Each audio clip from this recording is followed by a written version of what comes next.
우리가 아직 약할 때 그리스도께서는 제때에 경건하지 않은 사람을 위하여 죽으셨습니다. 의인을 위해서라도 죽을 사람은 거의 없습니다. 더욱이 선한 사람을 위해서라도 감히 죽을 사람은 드뭅니다. 그러나 우리가 아직 죄인이었을 때 그리스도께서 우리를 위하여 죽으셨습니다.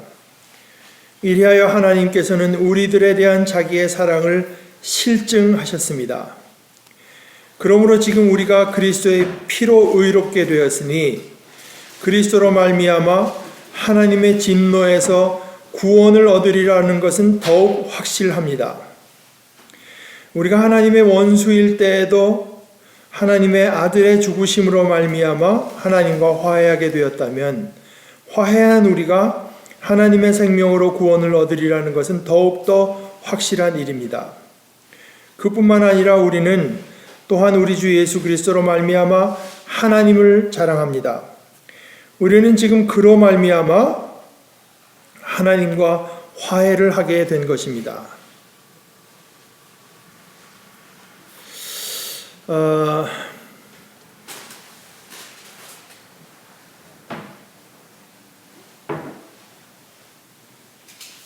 여러분 이런 생각을 한번 해보시면 어떨까 싶습니다.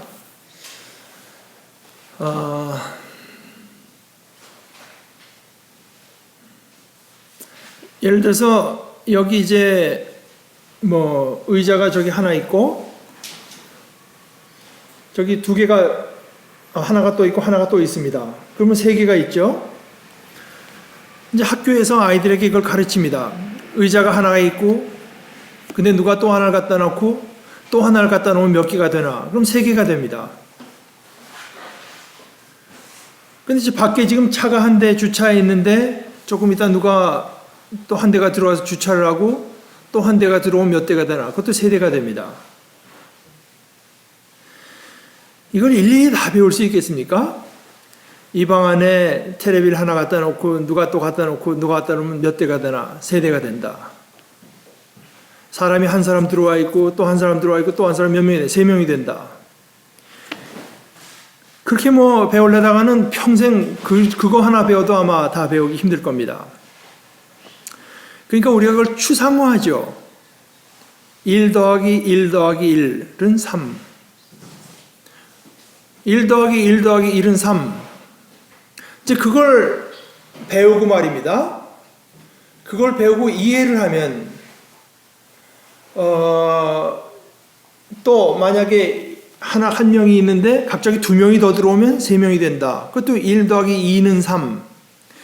그걸 완전히 잘 이해를 하면은 그 다음에 거꾸로 두 명이 들어서 있다가 한 명이 들어와도 2 더하기 1은 3이라고 하는 것도 우리가 쉽게 배울 수 있고 알아차릴 수 있습니다.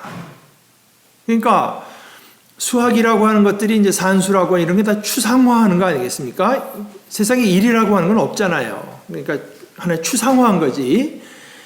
1은 한 사람이 될 수도 있고 뭐 의자 하나가 될 수도 있고 차 한 대가 될 수도 있고 그러나 그 추상화해야 우리가 더 많은 걸 생각할 수가 있고 더 많은 걸 배울 수 있고 오히려 더 정확할 수도 있고 그런데 1 더하기 2는 3이다. 그걸 이해를 못하면 2 더하기 1은 3이다 하는 걸 또 외워야 됩니다.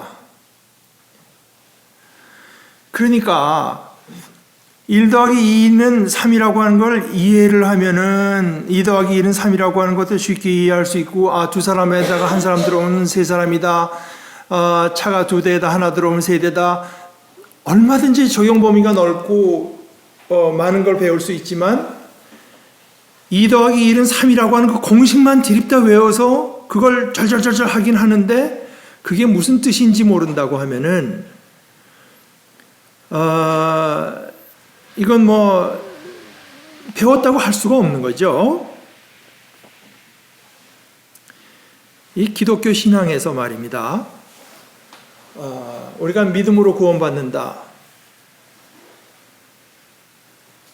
뭐 큰 진리를 그렇게 믿음이라든가 구원이라든가 이런 영어로 말하면 이제 loaded, 그 안에 많은 의미가 들어있는 말을 사용해서 전달할 수밖에 없습니다. 그런데 우리가 믿음으로 구원받는다, 기도하면 은혜 받는다, 회개해야 뭐 어떻게 된다, 성령을 받는다, 그거는 절절절절절절 하는데 그게 무슨 뜻인지 모르면. 근데 이제 제가 지금 이 얘기를 하는 것은 불행하게도 제가 겪은 한국교회의 모습이 그래서 얘기를 하는 겁니다. 보게 되면 세상 어느 크리스찬들보다도 아마 그렇게 절절절절 하는 부분에는 한국교회 크리스찬들이 제일 나을지 몰라요. 그런데 그게 무슨 뜻이라고 이해하고 있는 사람은 정말 찾아보기 어렵습니다. 그러니까 절절절절 외긴 하는데 이게 과연 무슨 뜻이냐? 그 바울 사도가 믿음으로 구원받는다고 말했으면 그게 뭘 말하기 위해서, 뭐 굉장히 풍성한 걸 말하기 위해서 그 용어를 써서 표현할 수밖에는 없었는데 그이가 말하고자 한 것이 무엇이냐? 이것을 이해하지 않으면 사실은 어떻게 보면 그냥 절절절절 외우는 게 아예 못하는 것보다는 나을지 모르지만 거의 의미가 없다고 할 수 있습니다. 그런데 사실은 성경을 보게 되면 예를 들어서 바울 사도의 편지 같은 경우에 거진 전체가 다 그것에 대한 뭐 있습니까? 우리가 예수 믿어서 구원받고 하나님의 은혜를 받게 됐다. 그 내용 하나인데 이걸 수없이 많은 말로 설명을 하는 것입니다. 설명을 하는 거예요.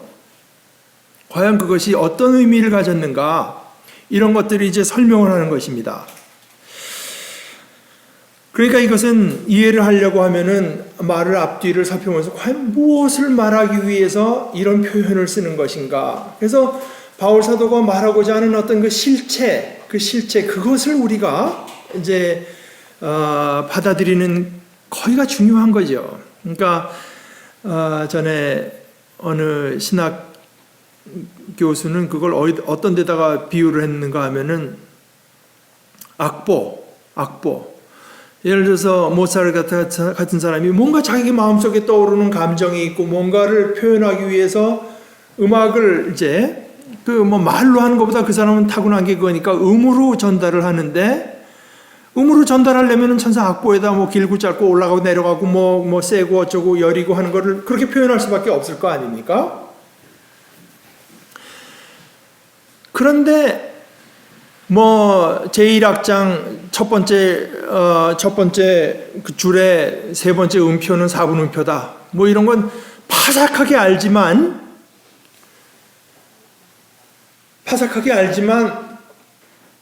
모차르트가 그 음악으로 전달하고자 했던 어떤 그 감정이라든가 뭐는 전혀 느끼지 못한다.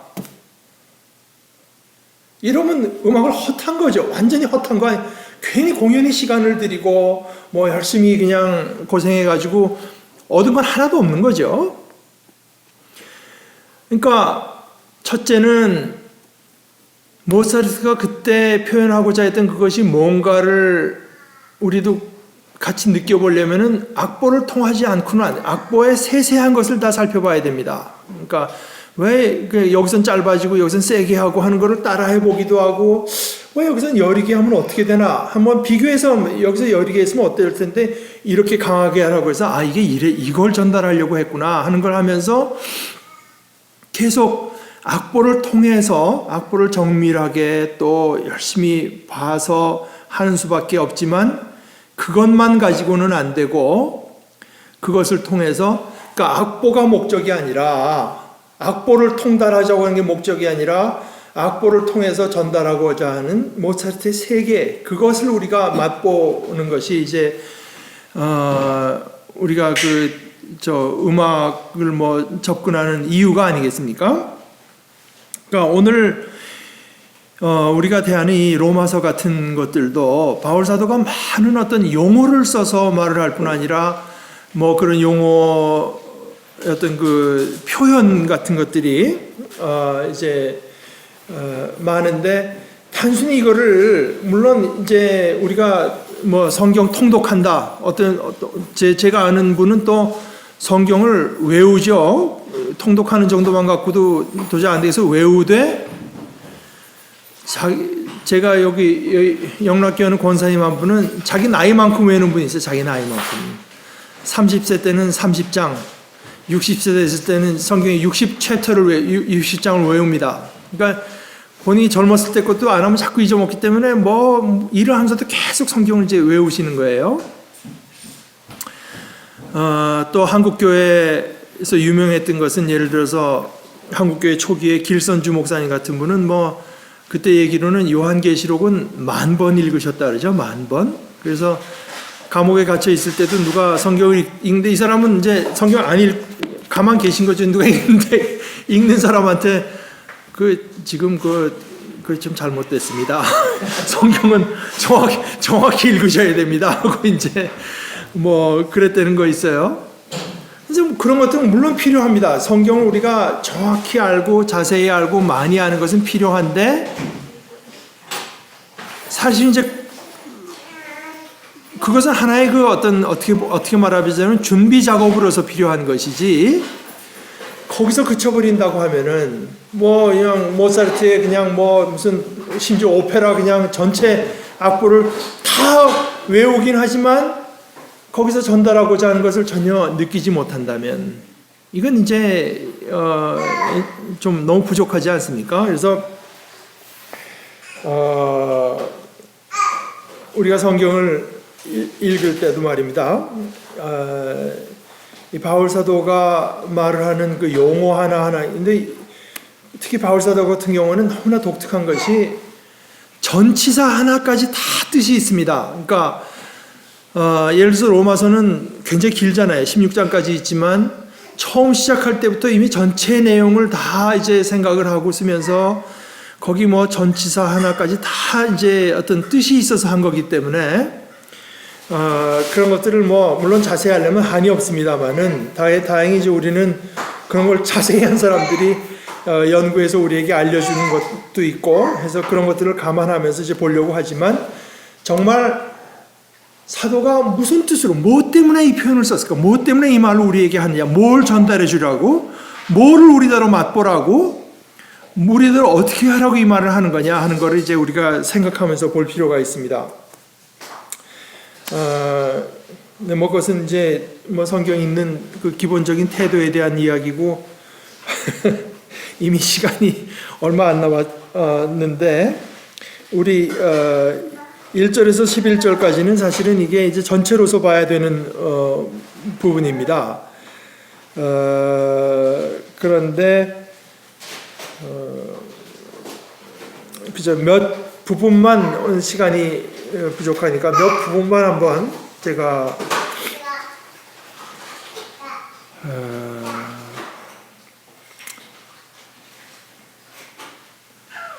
여기 바울 사도가 사람들이 다 죄를 졌다. 그래서 하나님의 영광에 이르지 못한다. 심지어 유대인들 하나님의 율법을 가졌지만 율법을 가진 것 자체는 하나 자랑할 것이 없고 그 율법을 지켰어야 되는데 그렇지 못했기 때문에 유대인들도 하나님의 영광에 이를 수 없다. 그런데 어느 누구도 하나님의 영광에 이를 수 없을 때 하나님께서는 그 율법 외에 율법이 아닌 다른 구원의 방도를 우리에게 주셨다. 그런데 사실은 율법이 아니라고 하지만 이미 구약 성경의 아브라함에 의해서 볼 수 있는 것처럼 율법이 다 증거하는 바다. 율법이 증거한 바인데 그건 뭔가 하면은 믿음으로 예수 그리스도를 믿으면 그를 의롭다고 인정해 주신다. 이거는 법적 용어입니다. 의롭다고 인정해 준 너는 죄인이 아니고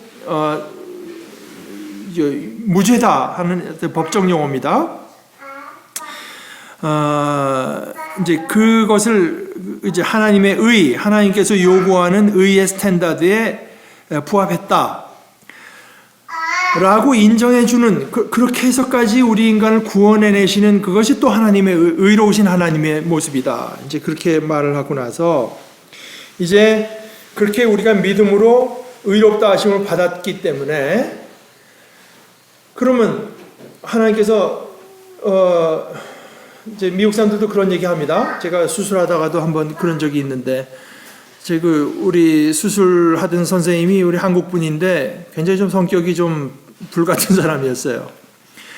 뭐 하는데 뭐 잘못됐어요. 그래서 그 널스한테 뭐라 하니까 널스가 또 변명을 했어요. 그러니까 이 양반이 성격이 그냥 두질 않거든요. 다시 말하니까 할 수 없이 이제 그때 가서 널스가 자기가 잘못한 걸 인정하고 그러니까 그때 이 선생님은 Now we are in peace. 너하고 나는 이제 서로 평화롭다. 이제 이런 식으로 말을 했습니다. 이제 그런 것입니다. 예수 그리스도로 말미암아 하나님께서 우리를 의롭다고 인정을 해줬으면 그 다음에 그것으로 당연히 따라오는 건 뭔가 하면 하나님과 우리 사이에 피스가 있는 겁니다. 화평함이 있는 거예요. 그리고 그것은 전적으로 하나님께서 하시는 것이기 때문에 은혜의 자리입니다. 그런데 자 보세요. 의롭다고 여겼으니까 하나님과 피스가 있고 그럼 하나님의 피스가 있으면 뭐냐? 하나님의 피스가 하나님과 나 사이에 뭐 이렇게 이 껄쩍지근한 게 없고 가리는 게 없고 완전히 이제 평화로운 관계가 이제 성립이 되면 그럼 우리에게 무슨 일이 일어나는가 하면은 우리가 마침내 영광에 이르게 됩니다. 그러니까 로마서 3장 23절에 그거 아니었습니까? 모든 사람이 죄를 범하였습니다. 그래서 사람은 하나님의 영광에 하나님의 영광에 이르지 못하더니 이렇게 했는데 그게 해결됐기 때문에 하나님의 영광에 이르게 될 소망이 우리에게 생겨납니다. 하나님의 영광에 이르게 될 소망을 품고 그것을 우리의 자랑으로 삼습니다. 자랑을 삼는데 그것뿐만이 아니라 사실은 일단 그렇게 되면은 어떤 일이 또 일어나는가 하면은 하나님과 평화롭게 됐는데 우리의 삶 속에 그렇다고 해서 그때부터 좋은 일만 생기는 게 아니라 고통스러운 일도 생깁니다. 그런데 그것까지도 우리가 자랑을 삼을 수가 있다. 왜냐하면은 그렇게 된 이후에 환난이라고 하는 것은 우리로 하여금 이제 우리의 참음 하나님께서 이렇게까지 나를 구원해 주셨기 때문에 이 고통도 나에게 주신 이 고통이라고 하는 것도 의미가 없을 리가 없다. 하나님께서 뭔가 나에게 또 선한 일을 이루기 위해서 주는 것일 것이다. 이제 믿고 받아들이면서 참아내는 것입니다. 그런데 그래서 환난이 없으면 환난은 우리 말하자면 운동 시합에서 우리 근육을 키우는 것처럼 예를 들어서 뭐 무게를 그냥 잡아당겨야 근육이 늘어나잖아요. 그냥 뭐 맨날 그저 키보드나 움직이고 해갖고 근력이 늘어나는 거 없지 않습니까? 또 10분을 뛸 수 있는 사람은 15분을 뛰어보고 이러면서 이제 어떤 인내력이 생기는 건데 환난이 그런 역할을 한다. 환난은 인내력을 낳고 그 인내력을 발휘했을 때 여기 단련된 인격이라고 하는 건 뭔가 하면은 이 단련된 인격이 없는 경우를 생각해 보십시다. 단련된 인격이 없는 건 뭐냐 하면은 나는 크리스찬인 줄 알았는데 사실은 그게 크리스찬이 아닌 겁니다. 테스트를 거친 겁니다. 단련된 인격이라고 하는 거는 도키마조에서 테스트를 거친 인격. 그러니까 우리가 가진 믿음이라고 하는 게 진짜 믿음이라고 하는 것이 그것이 이제 드러나는 거예요. 그러니까 환난을 통해서 인내력을 낳고 인내력을 통해서 정말 진짜 우리가 믿음이 가졌다는 그 진짜 믿음을 가졌다고 하는 것이 드러나고 이제 캐릭터라고 영어는 번역했어요. 캐릭터를 낳는다. 캐릭터. 크리스천 하나님 믿음의 사람이라고 하는 어떤 어떤 캐릭터를 낳는다. 성품이라고 할 수 있죠. 그리고 단련된 인격은 희망. 그러니까 그렇게 해서 또는 나라고 내가 정말 내 속에 믿음이라고 하는 게 있구나. 당신은 우리는 정말 크리스찬 하나님의 백성입니다 하는 어떤 증거를 얻을 때 그때 우리 속에 뭐가 생겨나는가 하면 희망이 생겨난다는 겁니다. 희망이. 우리 속에 전혀 없던 뭔가가 생겨난 겁니다. 전혀 없던 뭔가가 생겨났을 때 이것이 앞으로 온전케 되리라고 하는 희망을 우리가 이제 얻을 수가 있다. 그런데 문제는 우리가 희망을 얻었는데 이 희망이 정말 그렇게 될 거냐? 아니면 그저 헛된 희망을 품은 것 뿐이냐? 그런데 그 다음 얘기가 그래서 이 희망은 우리를 실망시키지 않습니다. 하나님께서 우리에게 주신 성령을 통해서 그의 사랑을 우리 마음속에 부어주셨기 때문입니다. 그러니까 이렇게 받아들였을 때 우리 속에 하나님의 사랑이 역사하기 시작한다. 하나님의 사랑, 우리 가운데 사랑으로 나타나는 것도 있고, 우리가 하나님께서 우리를 사랑하신다고 하는 것을 우리가 깨닫는 것도 있고, 뭔가 이건 하나님의 사랑이 우리 속에서, 그러니까 예수 그리스도를 믿는 걸로 시작했는데 말입니다. 믿는 걸로 시작했는데, 우리가 하나님의 사랑에 접하게 된다. 이제 그렇기 때문에, 우리가 전혀 모르던 하나님의 사랑이라고 하는 것을 이제, 맛보는 순간에 희망이라고 하는 것은 결코 헛된 것이 될 수가 없다. 이제 그런 얘기를 하는 겁니다.